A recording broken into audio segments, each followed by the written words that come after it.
Big boss Malayalam അതിന് സമയമായിട്ടില്ല. Sorry Guruvayur. ഇന്ന് നമ്മളപ്പോ ആദ്യമായിട്ട് സായി ഇല്ലാതെ ഒരു സിനിമ റിവ്യൂ പറയാൻ പോവാണ്.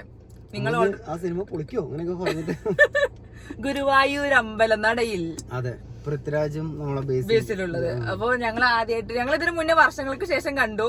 റിവ്യൂ ഇടാൻ വിചാരിച്ചു. കാരണം ഞങ്ങളത് ഒന്നൊന്നര ആഴ്ച കഴിഞ്ഞിട്ടാണ് കണ്ടത്. റിവ്യൂ കാര്യങ്ങളൊക്കെ കഴിഞ്ഞിട്ടൊക്കെയാണ് ഞങ്ങൾ സിനിമ. അതെ, സായി ഉണ്ടെങ്കിൽ നമ്മള് ഫസ്റ്റ് ഡേക്ക് ഇവർ രണ്ടുപേരും ഫസ്റ്റ് ഡേക്ക് പോവാറ്. ഫസ്റ്റ് FDFS ഞാൻ പിന്നെ രാത്രിയാവും പിന്നെ കാണാൻ. അപ്പൊ ഇതിപ്പോ വ്യാഴാഴ്ചയാണ് ഇറങ്ങിയത്. ഇന്നിപ്പോ ഞായറാഴ്ച 4 ദിവസമായി. അപ്പൊ നിങ്ങളെല്ലാരും കണ്ടിട്ടുണ്ടാവും, അഭിപ്രായം പറഞ്ഞിട്ടുണ്ടാവും. ഫസ്റ്റ് തിയേറ്റർ ഹൗസ്ഫുൾ ആയിരുന്നു സിനിമ. അതെ, അപ്പൊ നല്ല അടിപൊളി സിനിമ. അതുകൊണ്ട് ഞങ്ങൾക്ക് സന്തോഷം കൊണ്ടാണ് ഞങ്ങൾ ഈ റിവ്യൂ ഉള്ളത് അല്ലേ. ഫസ്റ്റ് സ്റ്റാർട്ടിങ് മുതൽ എൻഡിങ് വരെ ഫുൾ കോമഡി. അതെ, ചിരിക്കാൻ മാത്രമുള്ള സിനിമ. ഒരു കരച്ചില് സീൻ കണ്ടാലും കൂടി നമുക്ക് ചിരിയെ വരിക അല്ലെ.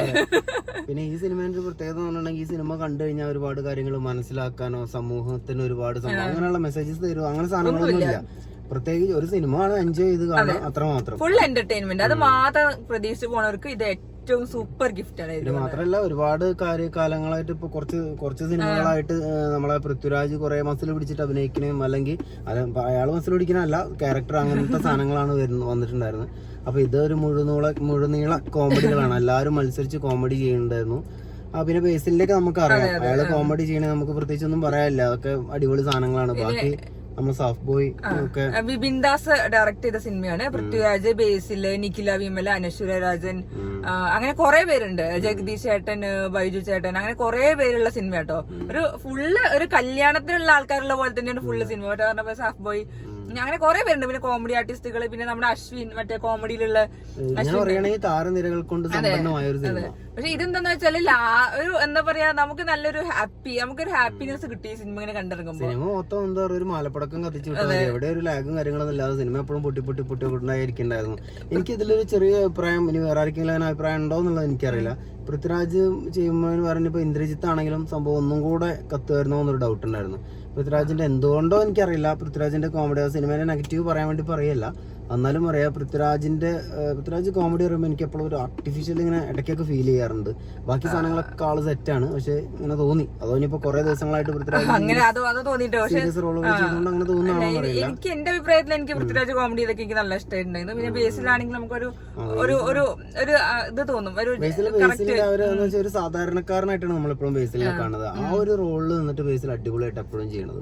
നല്ലൊരു ഫൺ ഫീൽഡ് സിനിമയാണ് എനിക്ക്. പിന്നെ നമ്മൾ ഈ അവസാനമൊക്കെ എത്തുമ്പോണ്ടല്ലോ നമുക്ക് എന്താ തോന്നി അറിയോ, പണ്ടത്തെ സിനിമകളൊക്കെ അല്ലേ, മറ്റേ ഗോഡ് ഫാദർ, പിന്നെ എന്താ പറയാ കുറെ അങ്ങനെ അവസാനത്തെ ഒരു ഹാപ്പി എൻഡിങ് ഉണ്ടാവല്ലോ. കല്യാണം അങ്ങനെ ഇങ്ങനെയൊക്കെ നടക്കുമ്പോഴും പിന്നെ അടി, ഫുള്ള് ഫൈറ്റ്, ഫുള്ള് പാട്ട്, ഫുൾ എല്ലാവരും കൂടി ഉള്ള ഒരു സീനാണല്ലോ ഉണ്ടാവും. പിന്നെ എല്ലാവരും കൂടി ഇങ്ങനെ തംസപ്പ് കൊടുക്കുന്ന സീൻ പോലെ അങ്ങനത്തെ സാധനമാണ് ഈ സിനിമയിൽ ഏറ്റവും അവസാനം ഉണ്ടായത്. അപ്പൊ അതൊക്കെ നല്ല കാണുമ്പോൾ നമുക്ക് ആ പഴയ ഫീലൊക്കെ വരുന്നുണ്ടോ. പിന്നെ മാത്രല്ല ഈ സിനിമ തുടങ്ങിയപ്പോ ഇവിടെ എന്റെ അടുത്ത് ഒരു സംസാരിച്ച ഒരു സംഭവം ഉണ്ടായിരുന്നു. പണ്ടത്തെ സിനിമയിൽ നമ്മള് ജഗദീഷ്, രാജു അവരൊക്കെ കാണുമ്പോ കാണുമ്പോ നമ്മളിങ്ങനെ അവരായിരുന്നു നായകന്മാര്.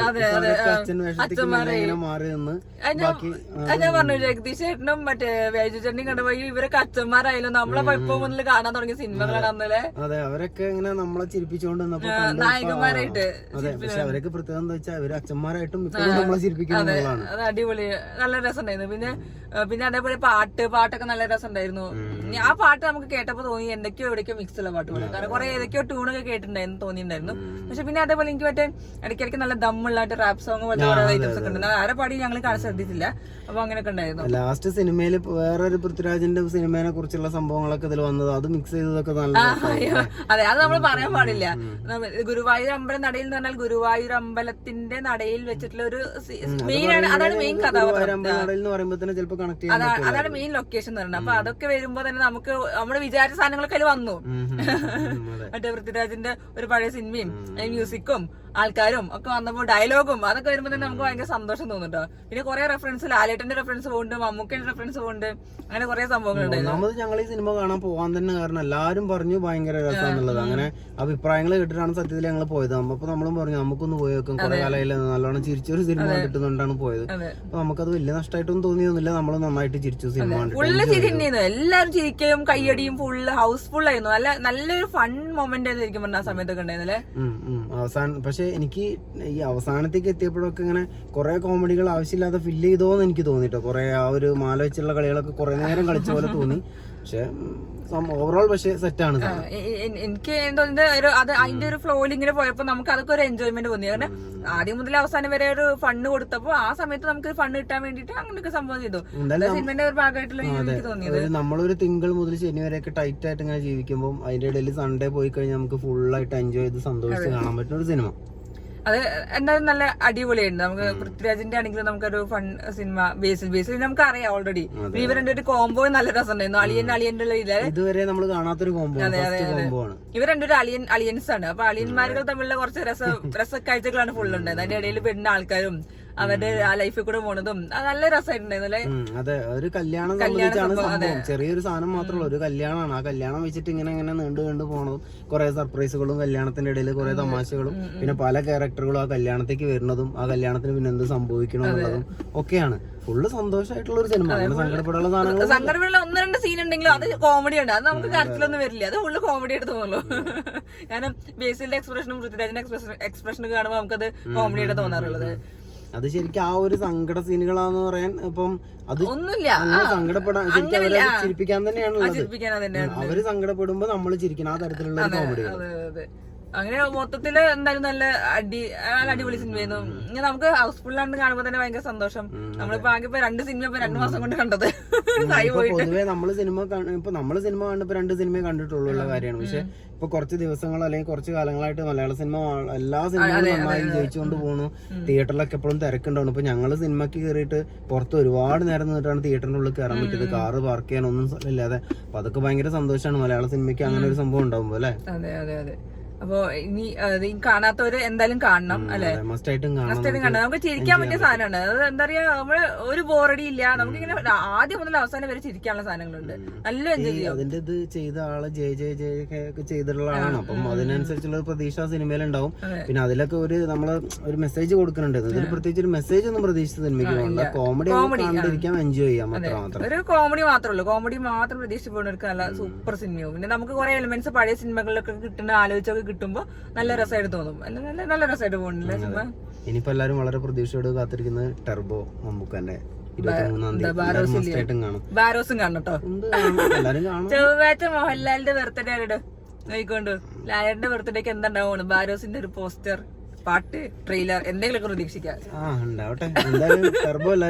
നിങ്ങൾക്ക് സെപ്റ്റംബർ വരെ കാത്തിക്കണം ബർത്ത്ഡേക്ക്. ഞങ്ങൾക്ക് ചൊവ്വാഴ്ച വരെ ഞങ്ങൾക്ക് ഞങ്ങളെ മമ്മൂക്കന്റെ ബർത്ത്ഡേ എന്നും ഞങ്ങളുടെ മമ്മൂക്ക ഫ്രണ്ടിൽ വരുമ്പോഴൊക്കെ ഞങ്ങൾക്ക് ബർത്ത്ഡേ ആണ്, സന്തോഷങ്ങളാണ്. ഓക്കെ, ശരിതാ. ഇനി നമുക്ക് ലാലേട്ടന്റെ ബർത്ത്ഡേക്ക് നമ്മൾ ബാരോസിന് എന്തെങ്കിലും വരുന്നുണ്ടാവും. അധികം വൈകാത്തിന് ഞങ്ങളെ ബീബി കൊണ്ടുവരും. ഇന്നത്തെ എപ്പിസോഡ് ഇനി അത് പറയണ്ട. അപ്പൊ ഒരു കാര്യം കൂടി പറയാൻ പറഞ്ഞു. നമ്മുടെ സിനിമേന്റെ കാര്യപ്പെട്ട ആളുകൾ. അതെ. ഒന്ന് സംവിധായകൻ വിപിൻ ദാസ്, എഴുതിയത് ദീപു പ്രദീപ്. അപ്പൊ നല്ല കോമഡി സാധനങ്ങൾ എഴുതിയ എന്തായാലും സംഭവം ഉണ്ടായിട്ട് ഒരു ചെറിയൊരു സാധനത്തിനാണ് ഇത്രയും വലിയൊരു സിനിമയാക്കി കോമഡി ആക്കി ചിത്രീകരിച്ചത്. അത് നല്ല രസമുണ്ടായിരുന്നു. ഞാൻ ആ സിനിമ കണ്ടപ്പോ ഇങ്ങനെ വിചാരിച്ചൊരു കാര്യം ഉണ്ടായിരുന്നു. ഇപ്പൊ ഒരു പൃഥ്വിരാജിന്റെ അടുത്തും ബേസിലിന്റെ അടുത്തൊക്കെ കഥ പറയുമ്പോ ശരിക്കും ഒരു സാധനം പറഞ്ഞു എന്താ പറഞ്ഞു ഒരു ഇന്ന സാധനം അതിങ്ങനെ ഇങ്ങനെ പറയാനുണ്ടാവുള്ളൂ. അത് വെച്ചിട്ട് അവർ ആ ഒരു സിനിമ ഓക്കെ ഇത് സക്സസ് ആവുമെന്ന് വിചാരിക്കാനും അത് ഏറ്റെടുക്കാനൊക്കെ തയ്യാറാവാ. അത് ശരിക്കും അവർക്ക് മാത്രം മനസ്സിലാവുന്ന സാധനങ്ങളായിരിക്കും. ഇപ്പൊ നമ്മുടെ അടുത്ത് ഒരാൾ വന്നിട്ട് ഇതാ ഇങ്ങനെ ഒരു സിനിമ ഇത് സിനിമ ആ സംഭവത്തിന് ഒരു ഭാവി കണ്ടതിൽ അഭിനയിക്കാൻ പറ്റിയെന്ന് പറയുമ്പോ അടിപൊളി. പിന്നെ സുപ്രിയാണ് 3 പേരുണ്ടായിരുന്നു. അപ്പൊ പൃഥ്വിരാജിന്റെ പൈസ ഫുള്ള് പൃഥ്വിരാജിന്റെ അക്കൗണ്ടിക്കാ പോണത്. പൃഥ്വിരാജ് ശരിക്കും എനിക്ക് തോന്നുന്നു നന്നായിട്ട് എൻജോയ് ചെയ്തിട്ടുണ്ടാവും സിനിമ. കാരണം കുറെ ദിവസം കഴിഞ്ഞിട്ട് ആടുജീവിതം പോലത്തെ ഒരുപാട് മൈൻഡൊക്കെ ടൈറ്റ് ആവണല്ലോ. ഈ സിനിമയ്ക്ക് അനുസരിച്ച് നമ്മളെ മനസ്സൊക്കെ മാറണ്ടാവല്ലോ. അപ്പൊ അതിന്റെ ഇടയിൽ ഇങ്ങനെ ഒരു ഫ്രീ ആയിട്ട് അഭിനയിക്കാൻ പറ്റിയ ചിലപ്പോൾ അതുകൊണ്ടായിരിക്കണം ചിലപ്പോൾ ഒരു പക്ഷേ പൃഥ്വിരാജ് ഈ സിനിമ ഏറ്റെടുത്താൻ. പിന്നെ നമ്മുടെ തമിഴ് നടൻ യോഗി ബാബു ഉണ്ട്. അത് നല്ല സൂപ്പർ ഉണ്ട്. അവിടെ കയ്യടി പക്ഷെ അയാള് അടിപൊളിയായിട്ട് ഭയങ്കര കയ്യടി ഉണ്ടായിരുന്നു. പിന്നെ അതേപോലെ എന്താ പറയാ അജു വർഗീസ് ഉണ്ട് ഗസ്റ്റ് ആയിട്ട്. അതൊക്കെ ചെറിയ പാട്ട് അജു വർഗീസ് പാടി തന്നെയാണെന്നാ പറയണത്. എനിക്ക് തോന്നുന്നു, എന്താന്ന് അറിയില്ല. അങ്ങനെയുണ്ടെങ്കിൽ കമന്റ് ചെയ്താൽ മതി. എനിക്കൊരു സംശയം, അജു വർഗീസ് ആണ് ആ സിനിമയിൽ ആ പാട്ട് പാടിയത്. അപ്പൊ ഇവക്കൊരു കൺഫ്യൂഷൻ ഉണ്ട്. എനിക്ക് തോന്നില്ല, കമന്റ് ചെയ്തിട്ടാ മതി. ഗസ്റ്റ് റോൾ ആണ് ചെയ്തത്. അപ്പൊ അത്ര തന്നെ ഉള്ളു. അപ്പൊ മാക്സിമം എല്ലാവരും നല്ല അടിപൊളിയായിട്ട് അഭിനയിച്ചിട്ടുണ്ട്. നമുക്ക് ഫൺ ഫീൽഡ് സിനിമയാണ്, കാണണം.